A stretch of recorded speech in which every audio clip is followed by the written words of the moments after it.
Hello and welcome. Now today, I got my 2009 G8 here. We're going to be changing the carrier bearing. Now obviously I have it on the lift because it's going to be easier to show you with the camera how to do this rather than on the ground. Now I've done this on the ground before. It is doable. Done it on the 2006 GTO. And you can actually do this if you are careful with jacks and stands to do this, but like I said, this is going to give me a lot more access to show you how to do it. So, let's get under the car and see what we all have to do. Now we're under the car here, and you see I do not have a mid muffler. That's gone. It is now an H-pipe and all that good stuff.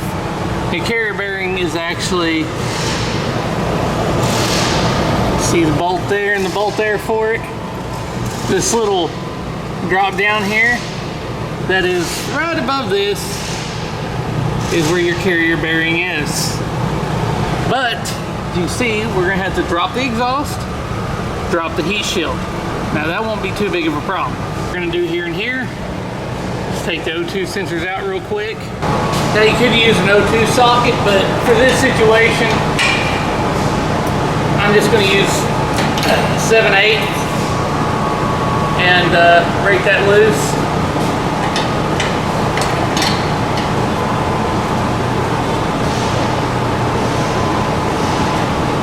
And there's enough there that I don't have to actually disconnect the sensor. I can just let it hang. Now if you're doing this on the ground or driveway, you probably want to tuck it up somewhere under there.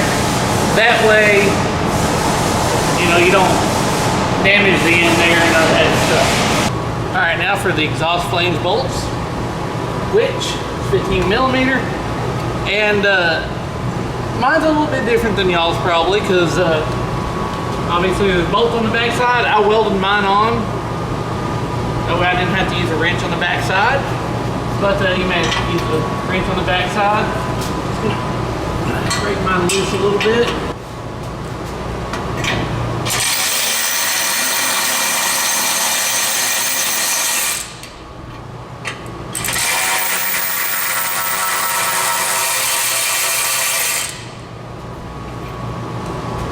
Of course, you're going to want to put those somewhere where you can find them again. Of course, some of y'all, it should start sagging now, and that cross brace up here should be catching it. You see, I still got to slide mine back a bit. So that's what I'm going to do back there.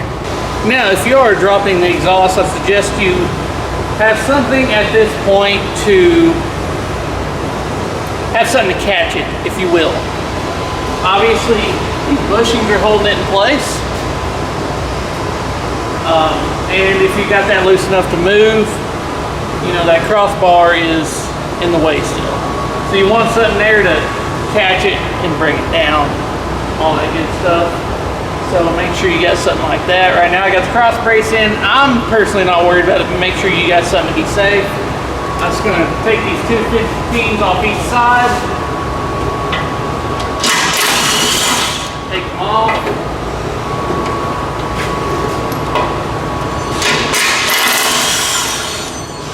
And of course the muffler will dangle a little bit too, keep that in mind. Of course, now these rubber bushings here is where it's fun to take those in and out.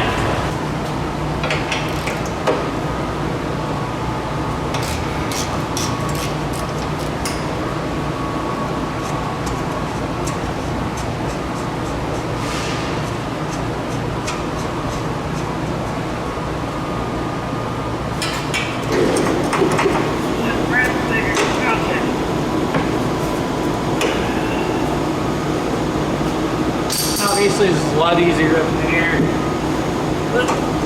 There. And I'm sitting on that edge just a little bit. So keep that in mind, because all I gotta do is just pull it a little bit more, and I'm free. And I'm gonna put that nut back on the stud so I don't lose it. There. And I'm sitting on the crossbar there. Not really a bar, but you know what I mean. Now, with our exhaust secured, I am going to start removing this.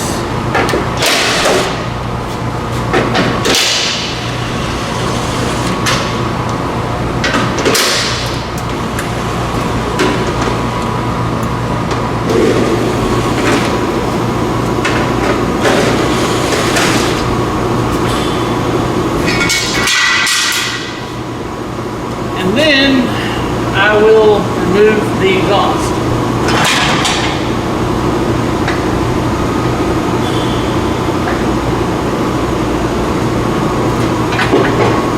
Once I get it low enough,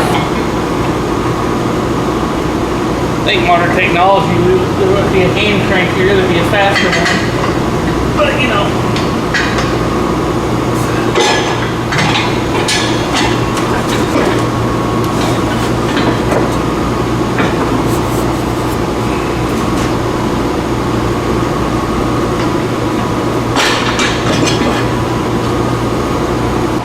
Now without this cross support out of the way, obviously those are 15 millimeters, forgot to say that. There's only 2 bolts left holding the T-shield. And you'll see them here and here. And they're just 10 millimeters, so. And apparently, I don't think this has ever been off, so there's a bunch of dirt and gunk. And make sure you don't bend this tube too much.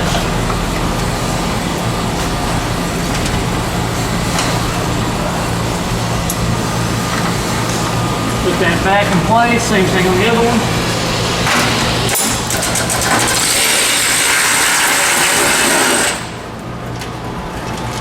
Yeah, that carrier bearing's gone. Now we're going to take a 13 millimeter.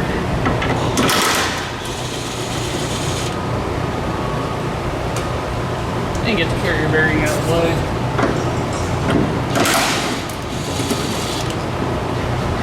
If you're gonna lift, it's really easy, just put it in neutral. So you can rotate it and go as you go. You got up here, you can do that too, or you can put it in park.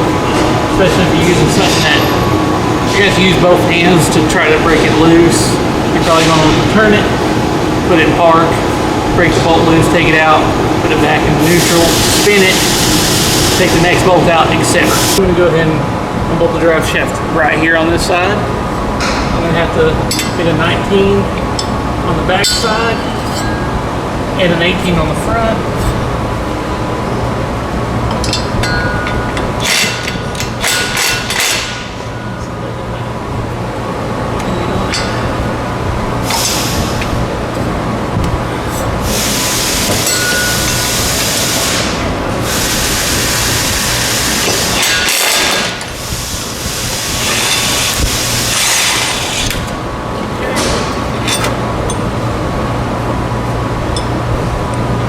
Got a little bit more room on the impact on this side because of shifter linkage.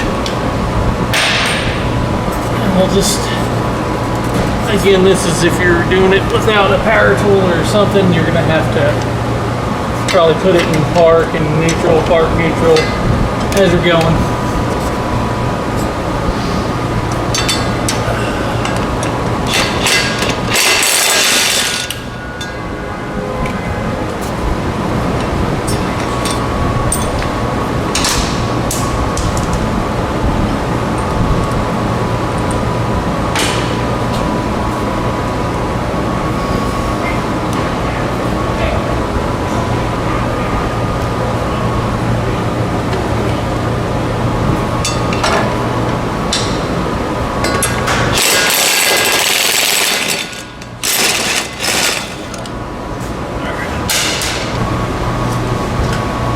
For the back is the same, 18 on the front, 19 on the back.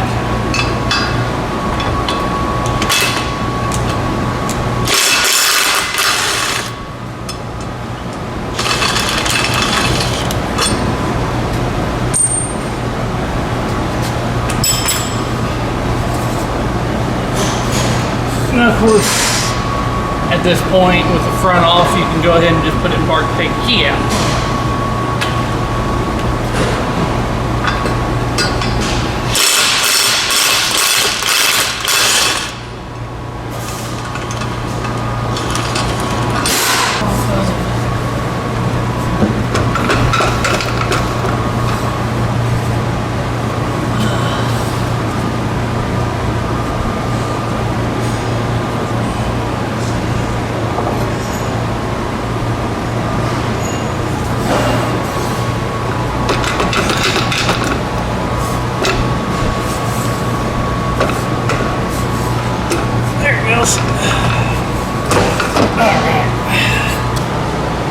for the removal here and separating them.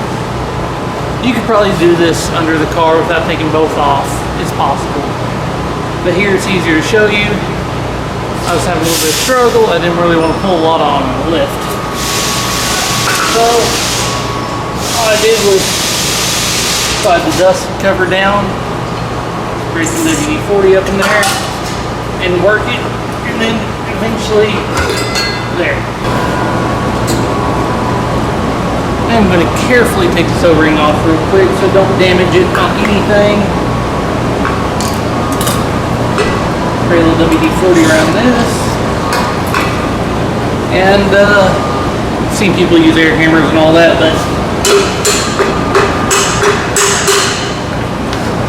you know, some people say keep, measurement where that is, but that's all the way back on mine. So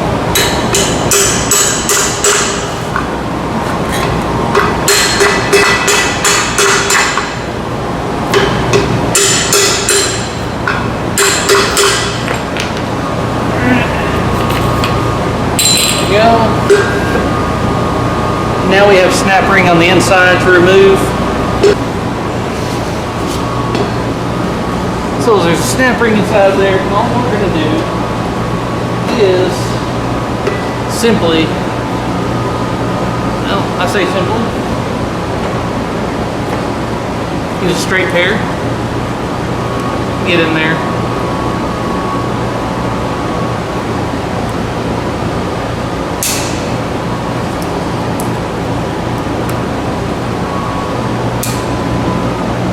Now we're getting somewhere.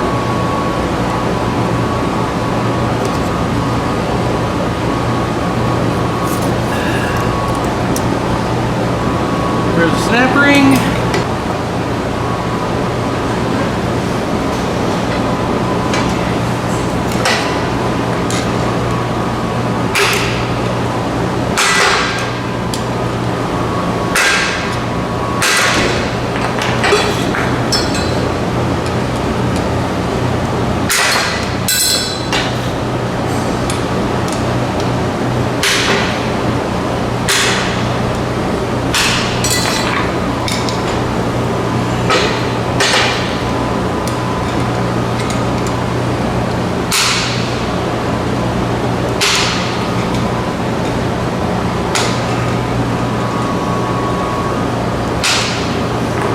The hard part about doing this way is it spins on you when you're trying to hit it.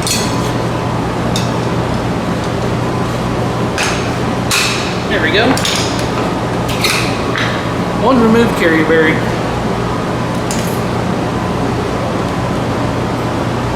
New carrier bearing. Remember what I said? Bevel side forward, long side, driver's side, this flat back side, go to the back. Obviously, this is to the front.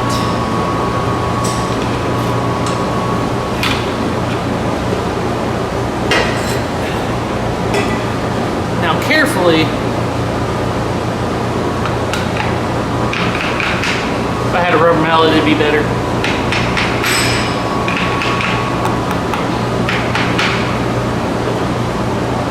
But I forgot it at home.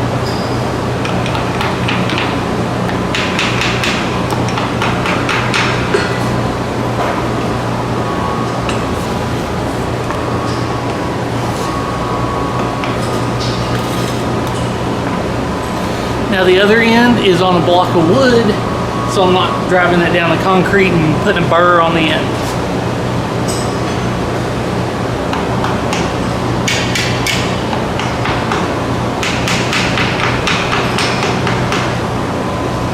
In fact, I'll go ahead and use a piece of wood too here.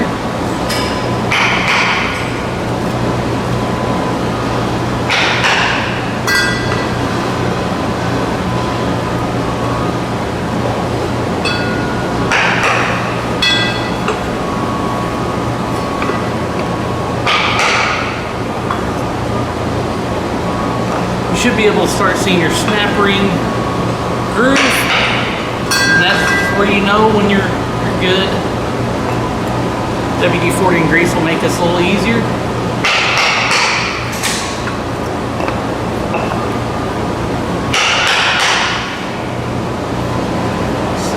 gotta right here.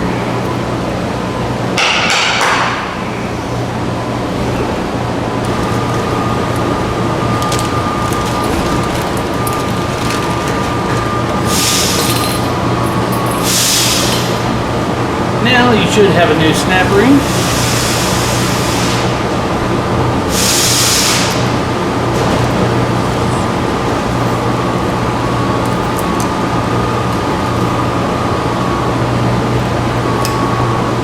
Should lock into place. So the new dust cover goes on. Sometimes you got to give it a little persuasion, get it started, and just kind of lightly tap, and then it'll fall into place. And then we just gotta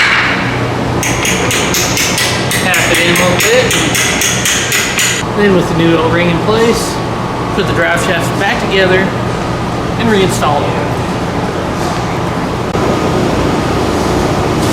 Of course, now it should go without saying that make sure for the dust cover on, everything's clean. Slide that back up in there, and I got it sitting on the concrete so the two ends are flat, so that everything should line up just like it was when we took it apart.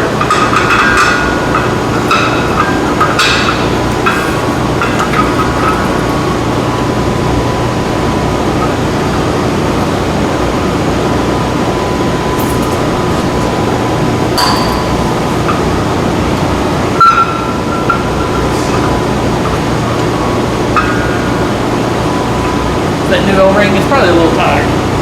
So I'm going to put it on the block of wood and push down.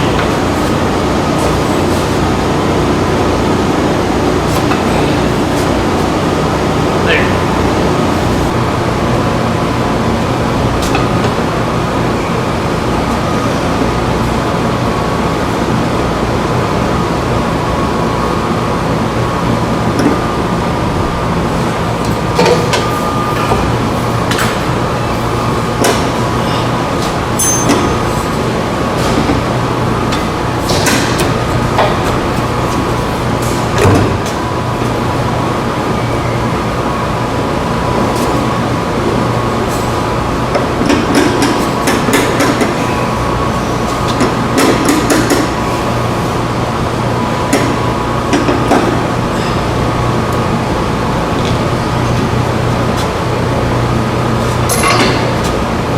Alright, now that's up in place,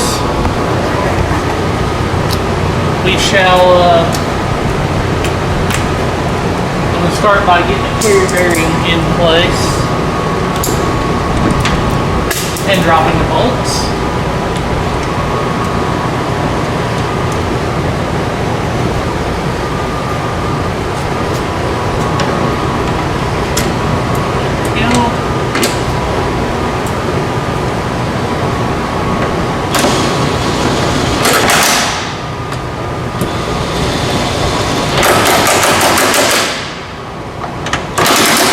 Now a little tip that I should have told you before we started this is I actually do prefer, and I did on the other side, start all three, that way they're lined up, none's going to move.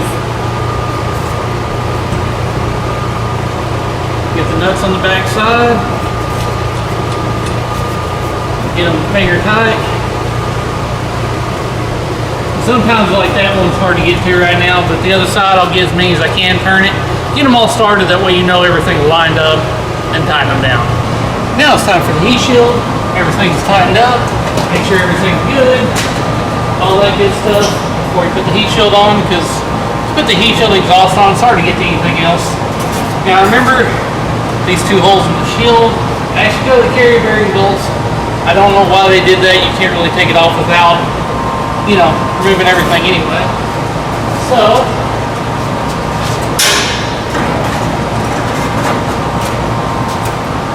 start right here and with this line, get it right here,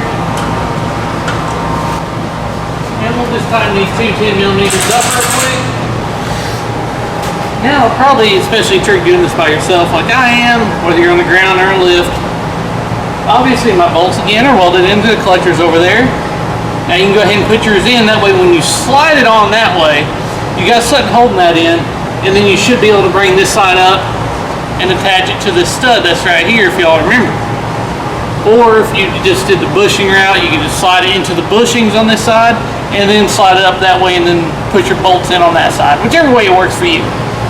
So if you didn't, you can start, if your bolts aren't welded in like mine, start on this end and either put the bracket back on the stud here that'll hold this back end up, or put the rods through the bushings again that'll hold this side up, and then go bring that side up. You should have a little wiggle room. Put something here just in case it falls off the stud.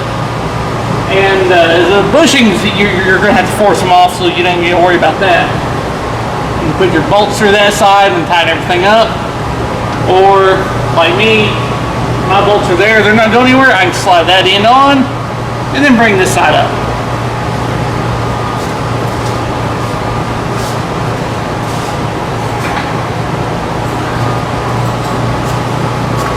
Of course, having two people would also work if you have someone to help you.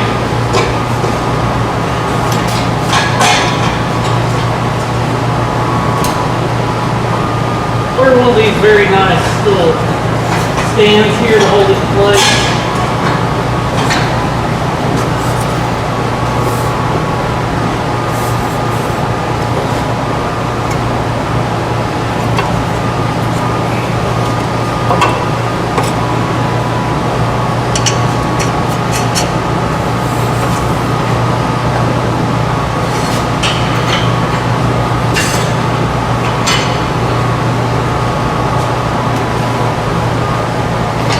And remember, we'll tighten this 15 ounce right here. Now you gotta be overly tight. Now to get those up here tightened up, and then we're gonna put the cross back in and the O2 sensors. Now that the exhaust is tight and all that's good, all we gotta do is put the cross brace back in, both our mufflers back on.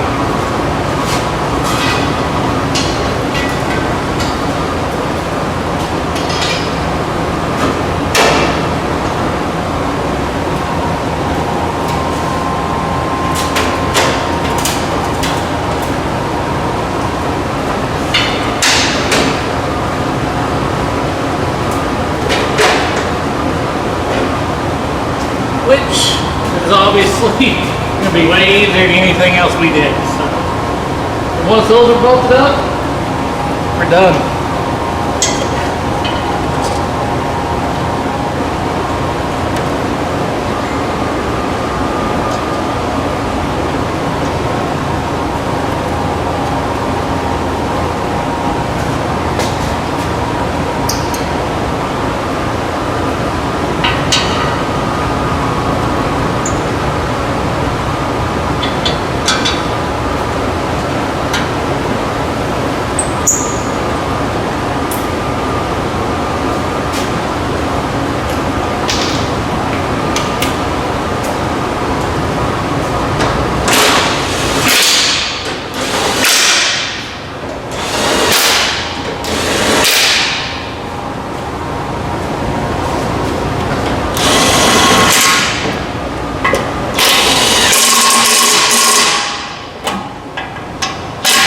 Now there's one last thing to do, CO2 sensors.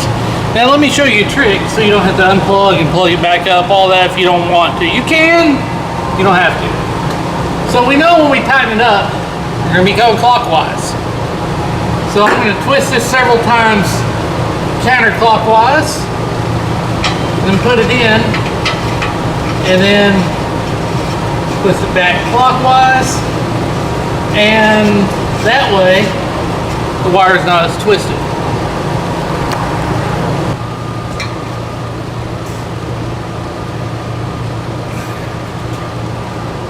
And you see it's only slightly twisted, not much, which I could have done probably a little bit better, but yeah, unless you want to unplug it, that will work. Alright, there it is. Carry bearings changed. Easy to do? Well, I'd say completely easy. It's not really that bad. You can do it yourself at home in your driveway. Jack stands, make sure you do it safely on an even surface, all that good stuff. That's the only real hard part about it, is you just have less room to work, but it is doable. It's also hard to film that on the driveway like I normally do because this car sits so low, and I'm sure all y'all know that. And it's a little bit more difficult on the ground than in the air while filming it, but it's something you can do yourself at home in your driveway if you take some patience and do it safely. Other than that, it's mostly the safety part. Getting that thing up high enough to work under it and safely is really the issue. So I hope this information proved helpful. As always, thanks for watching.